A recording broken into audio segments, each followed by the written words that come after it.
Good morning students. Worksheet number 54 जो कि शिक्षा निदेशालय राष्ट्रीय राजधानी क्षेत्र दिल्ली द्वारा भेजी गई है। विषय गणित, तिथि 11 नवंबर 2020, कक्षा 9वीं। हमेशा की तरह आप पहले शुरू करने से पहले वर्कशीट विद्यार्थी अपना नाम और अपने अध्यापक का नाम लिखेंगे। आज का विषय है समांतर चतुर्भुज के गुण। समांतर चतुर्भुज के गुण क्या होते हैं?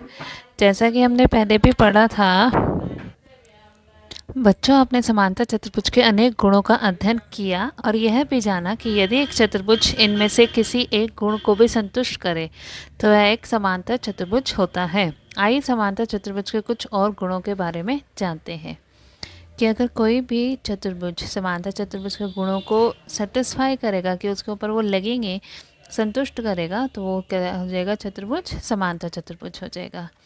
तो अब हमें प्रमेय दी हुई है। क्या है प्रमेय? कोई चतुर्भुज एक समांतर चतुर्भुज होता है यदि उसकी सम्मुख भुजाओं का एक युग्म बराबर और समांतर हो। अगर आमने सामने वाली भुजाएं क्या होंगी? बराबर होंगी और समांतर होंगी चतुर्भुज की, तो वो क्या हो जाएगा? समांतर चतुर्भुज हो जाएगा। दी गई आकृति को देखिए। यदि ए बी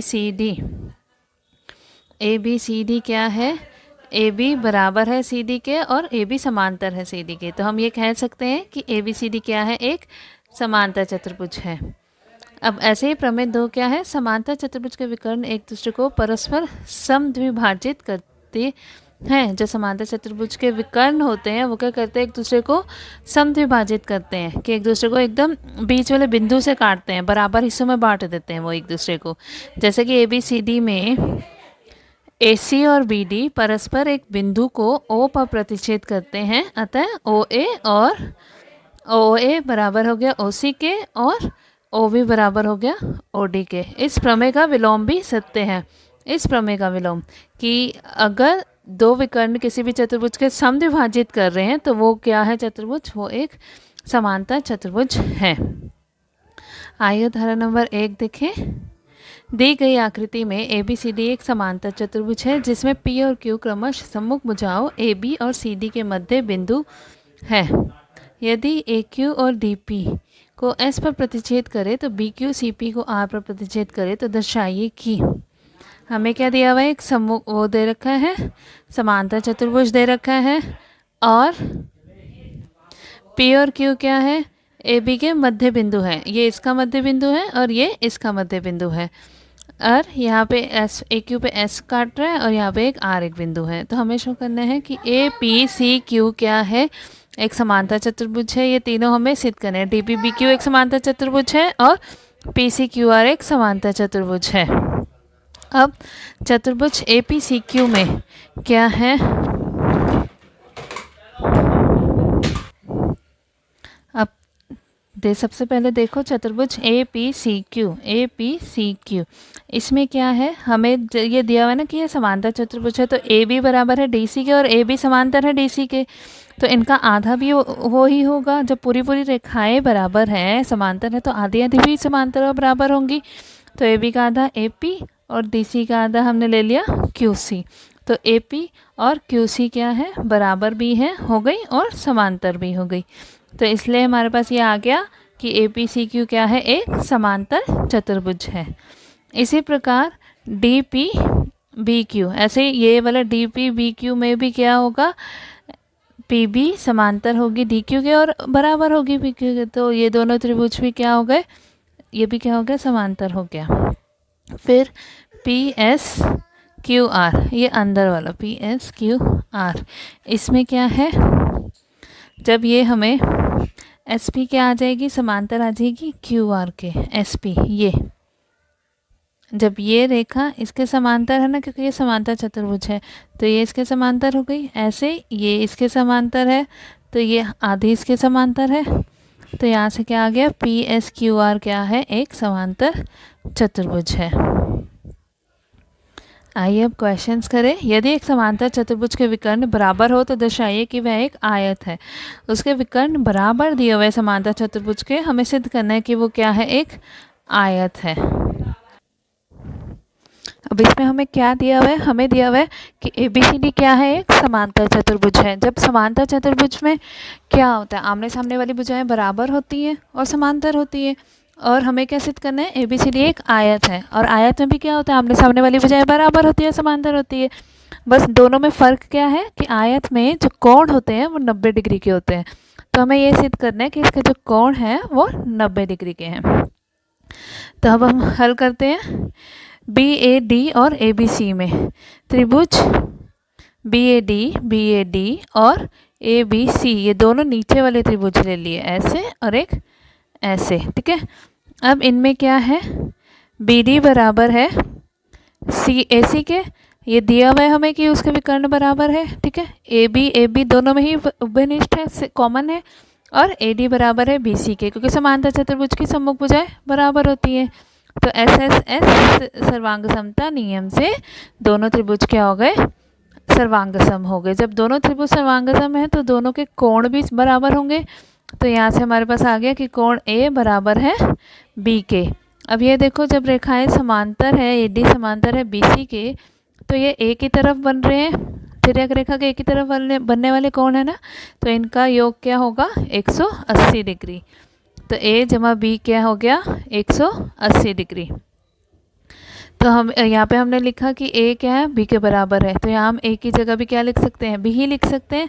तो बी जमा बी कितना हो गया, 180, बी जमा बी 2b, 2 इधर गुणा में नीचे ले आओ भाग में, तो 180 को भाग किया उससे तो आ गया 90 डिग्री। तो बी कितना आ गया, 90 डिग्री। बी 90 डिग्री आ गया, बी ए के बराबर है, तो ए बी कितना आ गया, 90 डिग्री आ गया। और समांतर चतुर्भुज में क्या होता है, आमने सामने वाले कोण बराबर होते हैं। बी 90 है तो डी भी 90 है, ए 90 है तो सी भी 90 है, मीन्स तीनों चारों कोण क्या आ रहे हैं, 90 डिग्री आ गए, 90 डिग्री आ गए। अतः ए बी सी डी क्या है, एक आयत है। क्वेश्चन नंबर 2,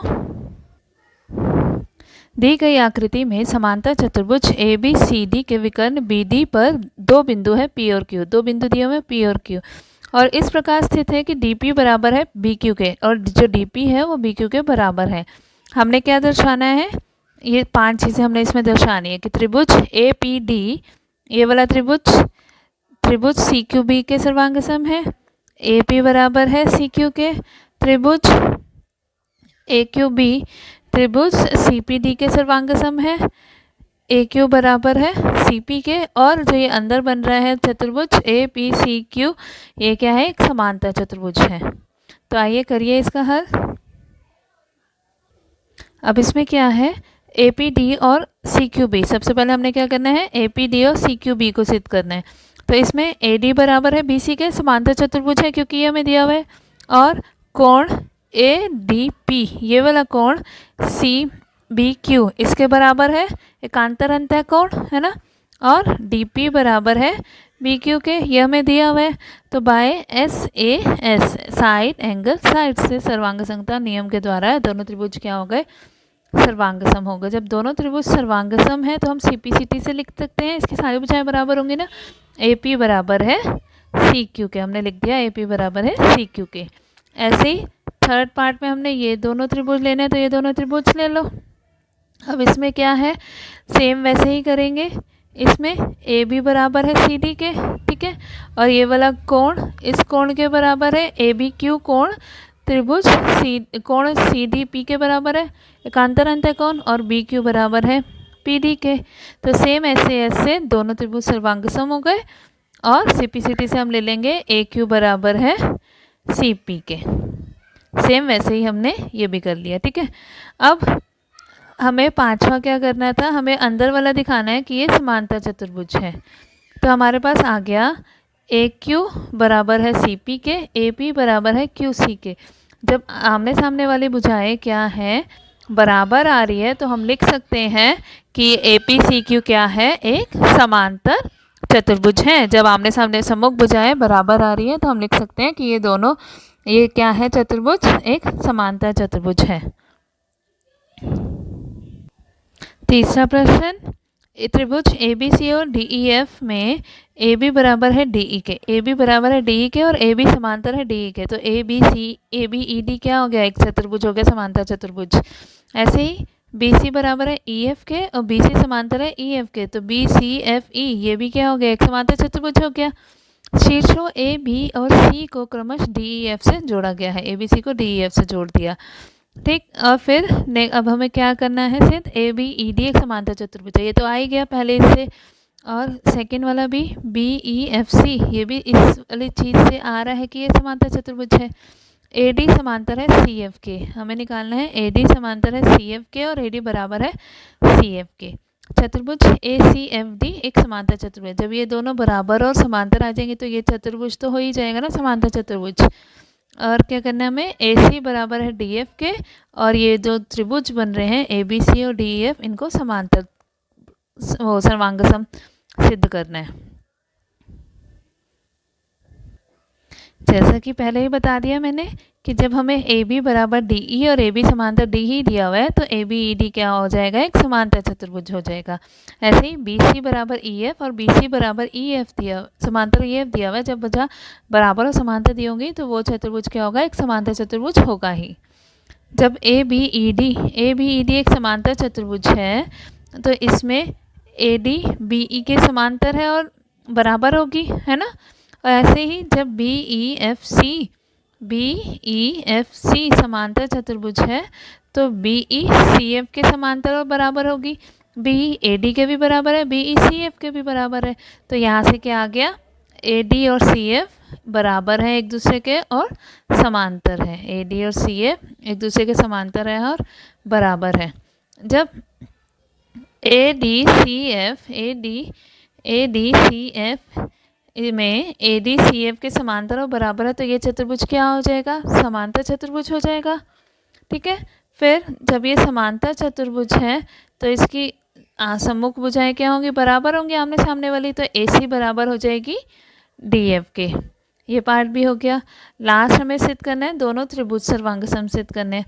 अब इसमें ए बी बराबर है डी ई के दिया हुआ है, बी सी बराबर है ई एफ के, ये भी दिया हुआ है। अभी हमने निकाल लिया कि ए सी बराबर है डी एफ के, तो बाय एस एस एस सर्वांग समता नियम से दोनों त्रिभुज क्या हो जाएंगे, बराबर हो जाएंगे। ए बी डी ई की, बी सी ई एफ के और ए सी डी एफ के। एस एस एस सर्वांग समता नियम द्वारा दोनों त्रिभुज क्या हो गए, सर्वांगसम हो गए। अब ये क्वेश्चंस अपनी नोटबुक में करेंगे, किसी को भी कोई दिक्कत हो तो पूछ सकता है।